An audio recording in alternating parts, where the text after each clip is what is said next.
This is a guest essay written by David Joseph Volodsko, a writer with words in New York Magazine, Foreign Policy, The Nation, Bloomberg, Forbes, and The Wall Street Journal.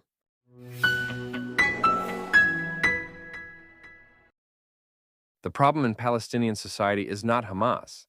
It is not the establishment of the State of Israel or any of the conflicts that have been waged as a result. The problem in Palestinian society is not a consequence of the conditions under which Gazans live, which are not remotely as bad as you may think on any metric, given that Palestinians are far wealthier, healthier, and safer than any picketing nitwit might imagine. Nor is the problem to do with Israeli settlements in the West Bank, retaliatory IDF airstrike campaigns, the so-called Nakba displacement of Palestinians, U.S. foreign policy, or Iranian regional meddling. In the simplest terms, the problem, and indeed, the root cause of the conflict between Israelis and Palestinians, lies with the Palestinian people themselves and their hate-soaked culture. We are only now waking up from the misguided efforts of Franz Boas, Michel Foucault, and the rest of the moral relativists, who convince so many of us to drink deep of the lie that all religions are created equal and all cultures are worth saving. Yet we know better than to pretend the culture of contemporary New Zealand is comparable to the culture of Nazi Germany. The militarist culture of Imperial Japan and the jihadist culture of Islamist Iran are abject failures, whose legacies include such achievements as the Nanjing Massacre and October 7th. Of course, even the worst cultures are not wholly bad. There are many unspeakably beautiful aspects of Iranian culture. More importantly, jihadism does not represent all Iranians and not all Germans supported the Nazis. In fact, only 38.7% of eligible German voters did so in 1933, and that number later rose to 44%. About 25% of Hutu men took part in the Rwandan genocide in one way or another, and 75% did not. Therefore, because there is always something to be saved, and because no people are ever wholly to be condemned, we always have reason to try. Thankfully, in the case of both Germany and Japan, we were able to save their victims and their own citizens, not only from the regimes that ruled them, but from the hell we would have otherwise been forced to visit upon them, had their salvation been impossible. Germany is today one of the greatest countries in the world, and the economic raft of Europe, while Japan holds a similar position in Asia, and its people are arguably the kindest and most polite of any on earth. This is an absolutely stunning achievement. We took two of the most powerful and evil regimes in history and transformed them into liberal, peace-loving societies. How was this miracle accomplished? Quite simply, we occupied both nations, re-educated and democratized their populations, restructured their governments, put their war criminals on trial, and demilitarized and denazified their societies.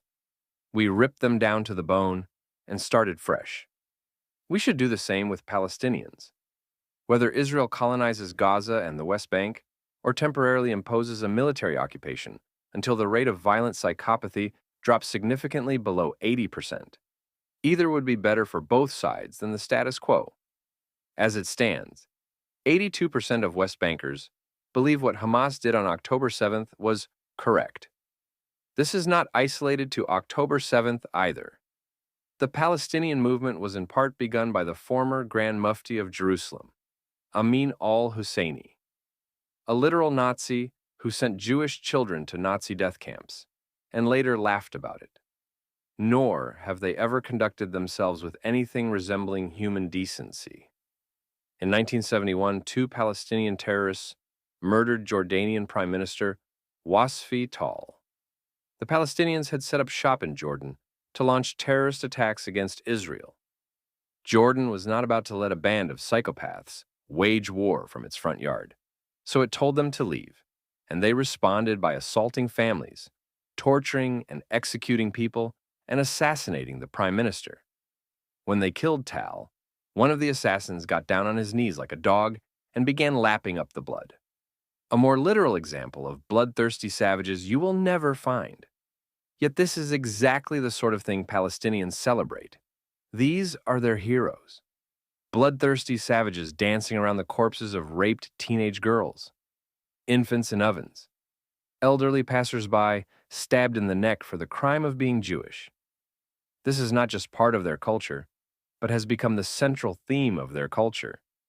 And I only say this because it is what repeated surveys show year in and year out, across multiple acts of terrorism and endless instances of brutal violence and rape. Because their own leaders explicitly say they want genocide, and because they and their supporters explicitly chant for genocide. This is not an accusation. They brag about it themselves. Palestinians are more genocidal in terms of civilian support for genocidal violence than the Germans were under Hitler. Twice as much, in fact. What's more, Germans had long suffered grueling conditions, the kind that can sour the brain and radicalize good people to support evil things, the kind that pro-Palestinians protesters claim justifies the violence of Hamas. In the 1930s, about 6 million Germans were unemployed, and thanks to World War I reparations payments, the German economy was in free fall. Germany had no international credit rating. The nation was near bankruptcy. Hyperinflation during the Weimar Republic had reached rates of 30,000% per month, which meant prices doubled every other day or so.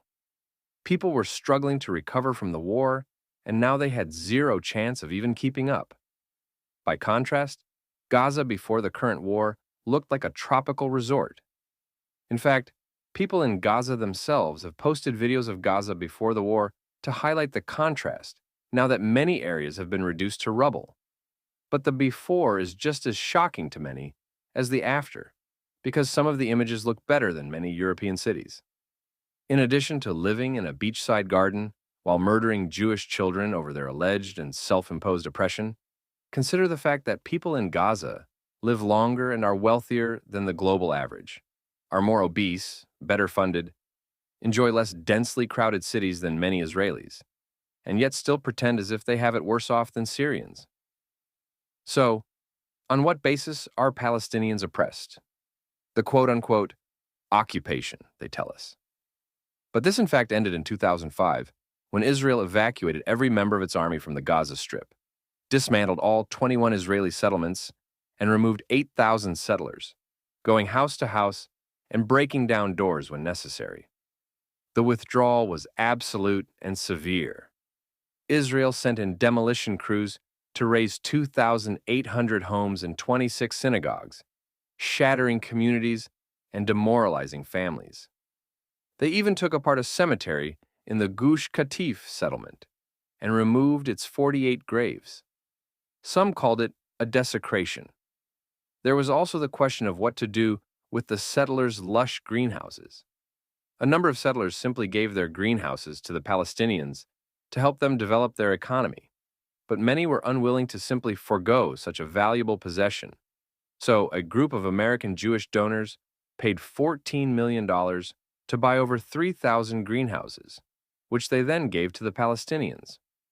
The Palestinians, in turn, destroyed the greenhouses as the Palestinian Authority sat back and watched. In the end, Israelis and Jews abroad destroyed communities on their side, dug up graves, and spent millions to give the Palestinians a home with running water, so to speak. But the Palestinians do not want a home and have never wanted one. They want a base of operations for the Holocaust. Give them running water, and they will take the plumbing apart to beat Jews to death with galvanized pipes. So, although the narrative regarding the quote-unquote occupation of Gaza is little more than a poorly constructed lie, it is also not a bad idea. Maybe Israel should occupy Gaza, or even colonize it for a few decades.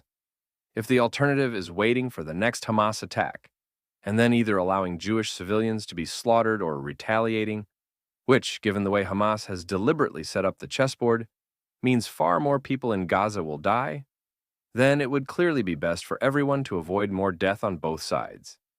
If you truly cherish Palestinian life, then you have to recognize that to truly liberate the Palestinian people necessarily includes liberating them not only from Hamas, but from their own genocidal racist hatred. Because every crime Israel is accused of committing against the Palestinians, Hamas is already doing and doing many times worse to the Palestinians.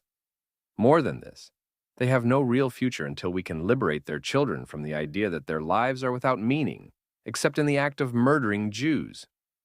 I am not suggesting Israel adopt a scorched earth policy.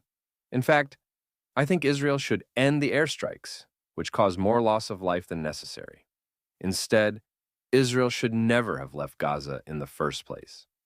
Palestinians have proven what they want and remind us of it every chance they get. Their leaders go on television to remind us also. The people themselves support these leaders more when they say such things, and even more when they follow through. What they want and are painfully clear about wanting is another Holocaust. Therefore, Israel should remain in Gaza, occupy it or even colonize it, tear the disgusting racism from their textbooks, put Hamas members on trial, rebuild their economy, liberate their women, ensure the safety of their gay and trans members, intellectuals, artists, and non-Muslims, and build a future for their people. I have hope that this is possible because people in Gaza are turning on Hamas and coming to grow sick of the costs of their own genocidal hatred. While 82% of people in the West Bank think October 7th was good, only 57% of people in Gaza agree. In previous years, it has generally been the case that the people in Gaza are more extremist, not less. But the weight of this particular war falls more fully upon their shoulders, and it seems their backs are beginning to break. Perhaps they are losing their appetite for blood, or perhaps their love of their own children is finally outgrowing their hatred of Jewish children. As Christopher Hitchens once said of Iraq, the war against Gaza is a war for Gaza. Colonizing Gaza will not only keep Jewish children safe, but also prevent further loss of life on the Palestinian side when the next generation again attempts genocide and Israel again pounds them into the sand. This will also help put them on the path to economic and societal progress, because despite everything I have written above, they are still a people in possession of a culture, despite its flaws, that is worth saving, and they still deserve a chance to thrive and be happy. Their children can thank us later.